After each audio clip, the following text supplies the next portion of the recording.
नमस्कार दोस्तों। मैं आपका एस्ट्रोलॉजर और गाइड विजय गोयल बोल रहा हूँ। आज का जो हमारा टॉपिक है वो है केतु खाना नंबर 9, पेज 202, लाल किताब 1941। इसमें क्या लिखा हुआ है वो मैं आपको बताता हूँ। वैसे केतु जो है खाना नंबर 9 में उच्च का होता है। इसमें जो पहली लाइनें लिखी है जो आशा को इंडिकेट करती है वो मैं आपको पढ़ के बताता हूँ। दो रंगा कुत्ता, ऐसा कुत्ता जो दो रंग का हो, डबल कलर का हो, तो वो केतु खाना नंबर 9 की आशिया है। नॉर्मली जो ब्लैक एंड वाइट जो कुत्ते होते हैं, जो काला सफ़ेद जो कुत्ते होते हैं, जिसमें या तो काले कुत्ते में वाइट स्पॉट्स होते हैं या वाइट कुत्ते में ब्लैक स्पॉट्स होते हैं, ये केतु खाना नंबर 9 की ज़्यादा क्लियर कट आशियाँ होती हैं। और इनकी सेवा करना जो है ये एक उपाय भी हम इसको यूज़ कर सकते हैं। आगे क्या लिखा हुआ है? घर में सूई हुई कुतिया मैं उसके बच्चे मुबारक होंगे। तो यहाँ पे एक तरह से ये उपाय ही सीधा लिख दिया गया है, यहाँ पे उपाय ही बता दिया गया कि कुतिया यहाँ पे लिखा है ना, सुई हुई कुतिया, सोई हुई कुतिया और उसके बच्चे। यानी कि यहाँ पे ये बताया है कि अगर खाना नंबर 9 केतु वाला व्यक्ति अगर कुतिया को पालता है, कुत्ते को नहीं, है ना, फीमेल डॉग को अगर वो पालता है और उसके घर में ही अगर बच्चे हो जाते हैं तो वो बहुत शुभ होते हैं, वो बहुत ही अच्छा रहता है।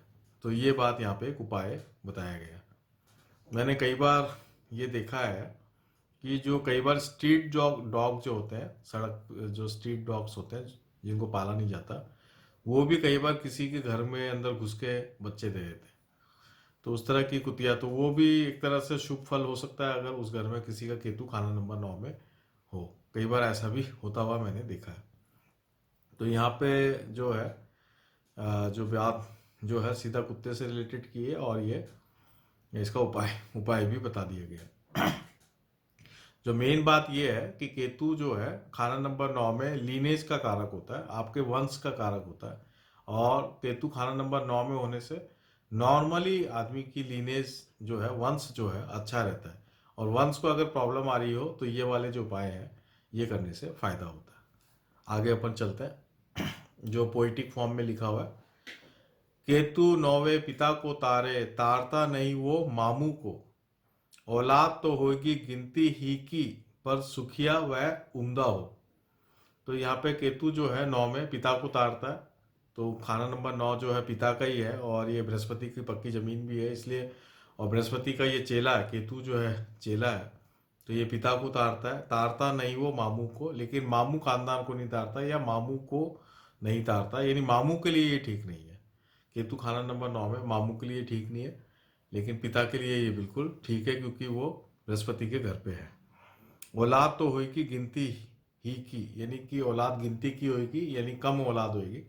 आजकल के ज़माने में तो वैसे ही औलाद गिनती की होती है, लोग एक दो बच्चे ही करते हैं। तो ये बात इतनी ज़्यादा लागू नहीं होती जहाँ पे हमें बहुत औलाद चाहिए हो।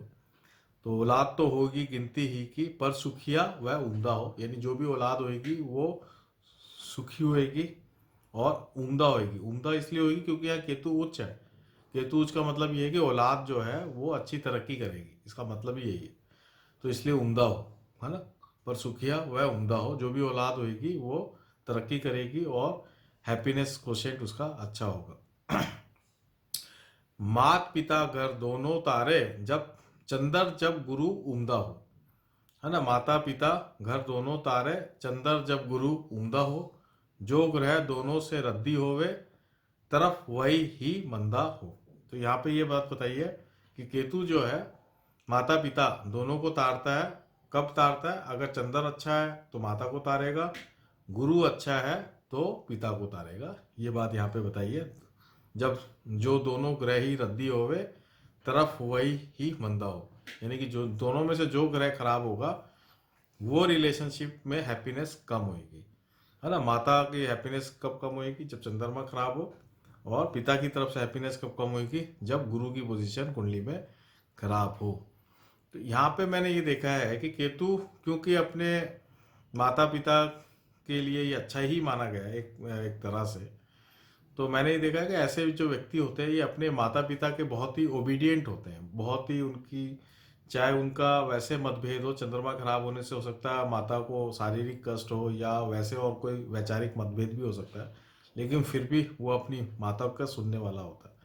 उसी ढंग से अगर बृहस्पति खराब होने से हो सकता है कि पिता का सुख जल्दी चला जाए या कम हो या वैचारिक मतभेद हो या पिता से दूर चला जाए किसी भी कारण से, कारोबार वगैरह किसी भी कारण से, तब भी पिता की आज्ञा का पालन करने वाला होता है, पालन करता होता है, क्योंकि यहाँ पे केतु जो है पक्का चेला है बृहस्पति का। तो पिता का तो और माता का तो फॉलोअर होता ही होता है। ये बात ये मेरे को ज़्यादा इसमें समझ में आती है।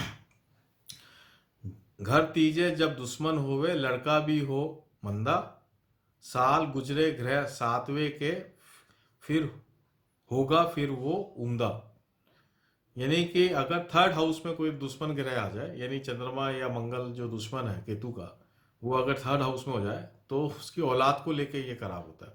फिर औलाद को लेके या तो औलाद होगी नहीं, या लेट होगी, या शारीरिक कष्ट होगा, या किसी भी तरीके से जो है औलाद को लेके मंदा होता है। साल गुजरे ग्रह सातवें के, होगा फिर वो उम्दा। और इसमें एक बात ये बताइए कि उम्र को लेके यहाँ बात बताइए कि सेवेंथ हाउस में अगर कोई प्लैनेट है और उसका जो नेचुरल एज है लाल किताब के हिसाब से 35 साल चक्कर जो में जो नेचुरल एज आती है, वो एज अगर क्रॉस कर जाए तो फिर औलाद के लिए उम्र को लेके कोई दिक्कत नहीं है। मान लीजिए सेवेंथ हाउस में बुध है तो 34 साल अगर उसकी निकल जाती है उम्र और औलाद वो 34 साल तक ठीक रहती है, तो फिर उसको बाकी आगे के टाइम कोई दिक्कत नहीं है। सेवेंथ हाउस में बृहस्पति है, तो बृहस्पति तो नॉर्मली 16 साल की उम्र होती है, तब तक तो शादी भी नहीं होती है। तो लेकिन शनि मान लीजिए सेवेंथ हाउस में शनि है तो 36 साल की उम्र के बाद औलाद की उम्र को लेके कोई खतरा नहीं है। इस तरीके से ही आप इसको ले सकते हैं। ये एक तरह का यहाँ पे फॉर्मूला दिया गया है। आगे सेंटेंस में क्या लिखा है वो मैं बताता हूँ। तरक्की की शर्त है, तब्दीली की शर्त नहीं। तो यहाँ पे ऐसा व्यक्ति जो होता है वो तरक्की करता चला जाता है और उसके चेंज ऑफ प्लेस कम लिखा होता है, नॉर्मली कम लिखा होता है। यानी कि जब प्रमोशन होता है तो ट्रांसफर नहीं होता, कम होता है।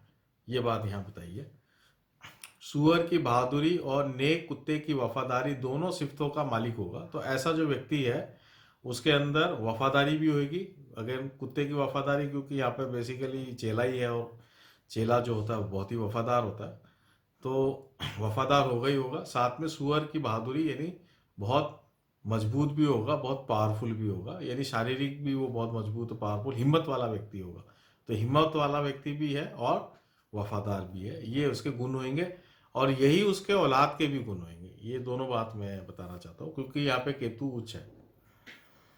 औलाद नर ज्यादा है, औलाद नर ज्यादा से ज्यादा 3 कायम होगी। यहाँ पे ये बताया कि ज्यादा से ज्यादा औलाद जो है वो 3 ही रहेगी, मगर हर तरह से मुकम्मिल व बाआराम जिंदगी वाली होगी।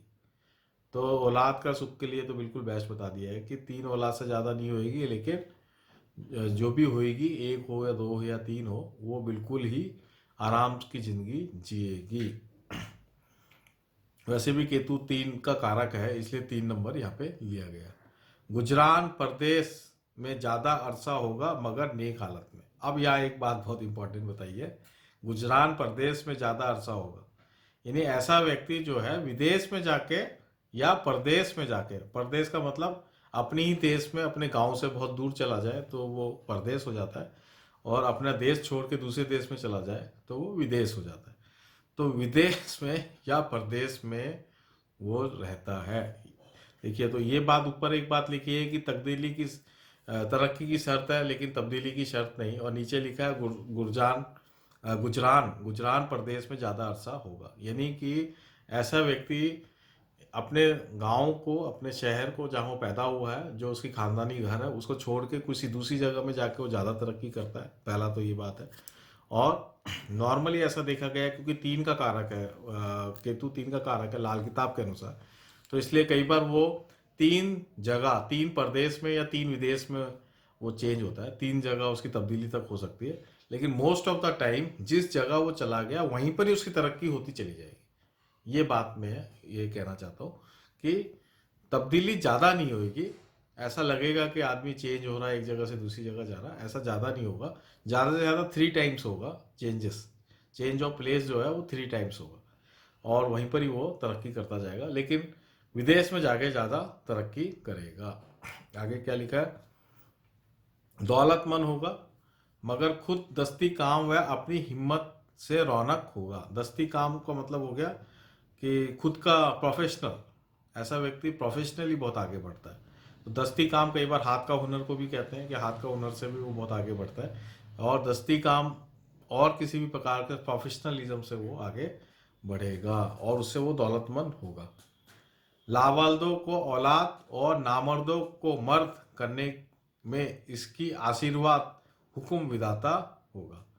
यानी कि जिनकी औलाद नहीं हो रही हो या जो नामर्द है, तो वो व्यक्ति जो है उनके लिए इनका आशीर्वाद हुक्म विधाता होगा। ये एक तरह का शुभ बात लिखी गई है कि जिसका केतु खाना नंबर 9 में हो, वो अगर किसी को आशीर्वाद दे दे कि भाई तेरा लड़का होगा तो उसके लड़का हो जाता है, या तेरी औलाद होगी तो उसको औलाद हो जाती है। ये बात यहाँ पे बताई गई है, उसका आशीर्वाद फल जाता है, ये बात यहाँ पे बताई गई है। तो ऐसा व्यक्ति, क्योंकि गुरु के घर में केतु है, तो हो सकता है उसका खुद का वंश तो आगे बढ़ेगा ही बढ़ेगा, और वो ऐसा सिफत ऐसी कुछ पुण्य उसके पूर्व जन्म के रहे होंगे जिससे उसका आशीर्वाद जहाँ वो रहता है वहाँ पे, उसी जहाँ वो रहता है, जिस घर में रहता है या जिसके प्रति उसका स्नेह है, वहाँ पे लड़के या वंश आगे बढ़ जाए, ये बात यहाँ पे बताई गई है। और नेगेटिव सेंस में भी कई बार लोग ले लेते हैं इसको, तो वो बात भी हो सकती है। और मैं तो पॉजिटिव सेंस में ही लूँगा, क्योंकि केतु जो है गुरु के घर में। घर में सोने की चौकोर ईंट कायम रखना निहायत ही मुबारक होगा, वरना कानों में सोना भी मददगार होगा। तो यहाँ पे जो उपाय बताया गया है वो ये है कि घर के अंदर सोने की ईंट रखना, यानी कि जो बिस्कुट होता है, सोने के जो बिस्कुट्स आते हैं वो भी वो ईंट की तरह ही होते हैं, रेक्टेंगल शेप होता है, तो उसको घर में रखना मुबारक होगा, यानी वो आपके हैप्पीनेस को बढ़ाएगा, दौलत को बढ़ाएगा, हर तरीके से ये शुभ होगा। वरना कानों में सोना भी मददगार होगा, यानी कि सोना अगर कानों में भी पहन लिया जाए तो भी हेल्पफुल होगा। अगर हम ईंट नहीं रख पा रहे हैं तो कम से कम सोना तो कानों में पहन लिया जाए, तो भी ये बहुत अच्छा रिजल्ट देगा, वो बहुत ही हेल्पफुल होगा। मददगार का मतलब हेल्पफुल। तो इस तरीके से ये यहाँ पे 2 उपाय बताए गए हैं। और खाना नंबर 9, केतु खाना नंबर 9 में लाल किताब 1941 यहीं पर ही समाप्त होता है, और इसको डिटेल में जो चर्चा की गई है 1952 में, जब हम वो लेंगे तब उसको और चर्चा करेंगे। आज मैं इसको यहीं पर ही विराम देता हूँ। ये जो लाल किताब 1941 पे जो मैं कमेंट्री दे रहा हूँ, उम्मीद है कि आप सबको ये बहुत ही पसंद आ रहे होंगे। ये एक ओरिजिनल ऑथेंटिक कमेंट्रीज हैं, और जो भी लाल किताब सीखना चाहता है उनके लिए बेसिक्स हैं, उनको ये समझ में आएगा कि कैसे ओरिजिनल लाल किताब को हम इंटरप्रिटेट कर सकें।